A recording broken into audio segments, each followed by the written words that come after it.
ասում են դատախազությունը այդ զրույցն է, չէ, հրապարակել դատարանում Հովիկ Աղազարյանի դատավարության ժամանակ դատավորված ես առաջին անգամ լսել եմ մամուլից։ Թե ինչ են քննարկել, կարող 1000 հոգու անուն տված լինեն գործողանցողը մարդիկ։ Ես ամեն դեպքում որևէ հետո, չէ, այդ ամենը եղավ, այսինքն քրեական գործ կհաջորդ կամ այլ գործերով որևէ մեկին չեմ ճանաչում, անգամ ամենազգանունները չգիտեմ, այսինքն ում մասին է խոսքը ընդհանրապես։ Բացառում եք, որ գլխավոր դատախազը չգա ազգային ժողովի։ Եթե դուք ԿՊ-ի դեմ խոսեք,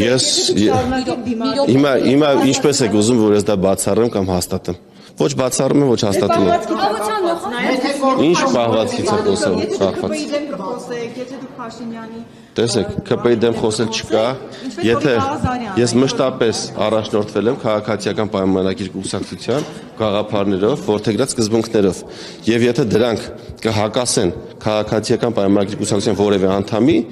դա իր խնդիրն է, բայց դա երբեք չի կարող հակասել քաղաքացիական պայմանագիր կուսակցության սկզբունքներին հայտարարած եւ հեղափոխությամբ բերած արժեքներին։ Ես բացառում եմ դա։ Եթե որևէ մարդիկ կարող են նեղսրտել, որ ես խնդիրների մասին բարձրաձայնել եմ, կներեք, ուրեմն իրենք չեն հասկանում, թե քաղաքացիական պայմանագիր կուսակցությունը ինչու է ստեղծվել, ոնց է ձևավորվել եւ ինչ նպատակներ է դրել իր առաջ։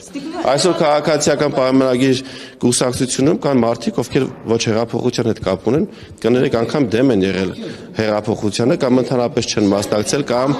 կամ շեղվել են կամ հետագայում են միացել թիմին, ես նորմալ եմ նայում, որ քաղաքացիական պայմանագիր կուսակցությունը կարող է մեծանալ եւ ունենալ նոր անդամներ։ Շնորհակալ եմ։ Ես որևէ բան չեմ ակնարկում։ Տեսեք, ես ակնարկով եմ խոսել։ Որևէ ակնարկ չեմ արել։ Շնորհակալ եմ, մի հետապնդեք ինձ։ Ես չեմ ուզում նման դաշտ մտնել։ Խնդրում ինձ մի հետապնդեք, ես վերջացեցի։ Ինչ հարց ունեք, ես բոլոր հարցերի արդեն պատասխանել եմ։ Այլ մեկնաբանություն անեմ։ Եք, որ ձեզ հնարավոր է կալանավորեն եւ Փաշինյան ընտրություններից առաջ ցույց տա, որ ինքը կոռուպցիայի դեմ անզիջում պայքար է մղում։ Արդեն նշեցի, որ որևէ բան ոչ հաստատում եմ, ոչ բացառում եմ։